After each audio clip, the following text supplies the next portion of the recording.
she had only gone for a routine checkup. That was it. A simple, harmless visit that was supposed to take no more than 20 minutes. But that single visit changed the entire course of her life. When she walked into the clinic that Tuesday morning, Sarah Malik had no idea that fate had a surprise waiting, one that would shake her world to its core. Sarah was 29, a nurse working double shifts at a small community hospital in Karachi. Life had never been kind to her, but she had learned to smile through the storms. Her father had passed away when she was 14, and since then, she had been the caretaker of her widowed mother and younger sister, Alina. Money was always tight, and dreams often took a back seat to survival. That morning, she wasn't thinking about anything dramatic. She had been feeling weak and dizzy for days, and her mother insisted she go for a checkup. Her hospital's clinic was packed, so she decided to try a private diagnostic center across town, Elite Health Diagnostics, a place known for its precision and efficiency. The receptionist gave her a warm smile. "Routine checkup?" "Yes," Sarah said. "Just basic tests. I've been feeling low on energy." After filling in the forms, she was led into a sleek, glass-walled room where everything gleamed: white tiles, silver instruments, and the soft hum of machines. The technician handed her a file with her name printed on it. At least, that's what she thought. But that small file wasn't hers. Somewhere in that vast, sterile building, another patient was scheduled for a fertility treatment, a process that involved implanting an embryo. A mix-up occurred. 2 women, same first name, same time slot, one small administrative error. Sarah didn't know it yet, but in a few hours, something irreversible would happen. When the doctor entered, she smiled gently. "All right, Sarah, this will be quick. Just relax." Sarah nodded, trusting the system, unaware that she was being prepared for something entirely different. The next few minutes blurred into the soft hiss of machines and the doctor's calm instructions. And then it was over. She was told to rest for a few minutes before going home. No one realized the mistake. A week later, Sarah received a call from the clinic. The nurse on the line sounded flustered. "Miss Malik, could you please come in? We need to repeat a few tests." Sarah frowned. "Is something wrong?" "Nothing serious. Just a procedural follow-up." She went in the next morning, and that's when her world stopped.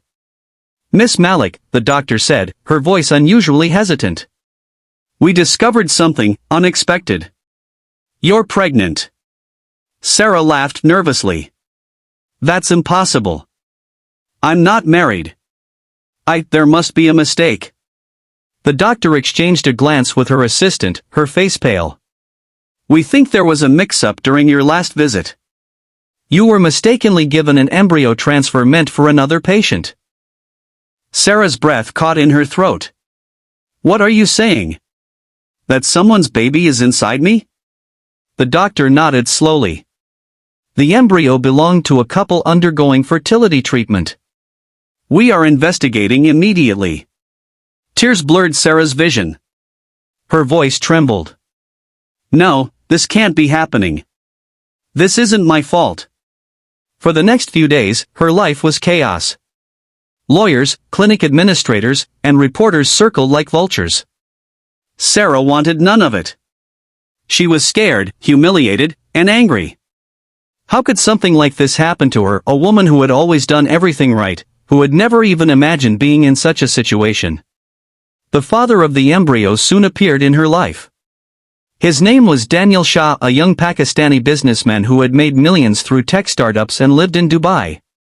When he flew in to meet her, Sarah braced herself for confrontation. He walked into the small hospital office, tall, sharply dressed, and radiating quiet power. But his eyes, they were kind, surprisingly human. "I'm Daniel," he said softly.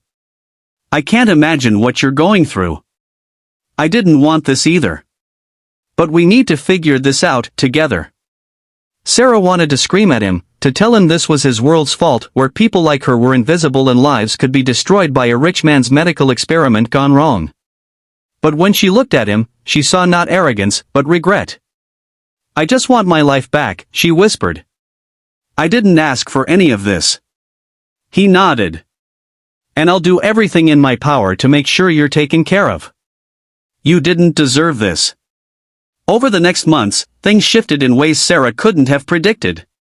The legal chaos settled quietly when Daniel used his influence to protect her identity. He offered her financial support, but Sarah refused. "I don't want your money," she said. "I just want peace." Daniel respected that. Instead of forcing anything, he began to visit occasionally, checking in, bringing books for her sister, and groceries for her mother. He never spoke about the baby as a possession but as a shared responsibility. Slowly, Sarah's anger began to fade, replaced by something else: understanding. As her pregnancy progressed, she found herself bonding with the unborn child. Every kick reminded her of innocence, of life's unpredictable miracles. She often sat by her window, one hand on her stomach, whispering, "You're not a mistake. You're a miracle." When she finally gave birth a healthy baby boy, Daniel was there. He didn't rush forward or claim the child, he simply stood in the corner, tears glistening in his eyes. "Thank you," he whispered. "For carrying him. For being stronger than any of us." But life didn't get easier right away. The media eventually got hold of the story, twisting it into headlines: "Millionaire's baby born to wrong woman." Sarah was vilified and mocked online. People called her names, questioned her morals, and invented stories.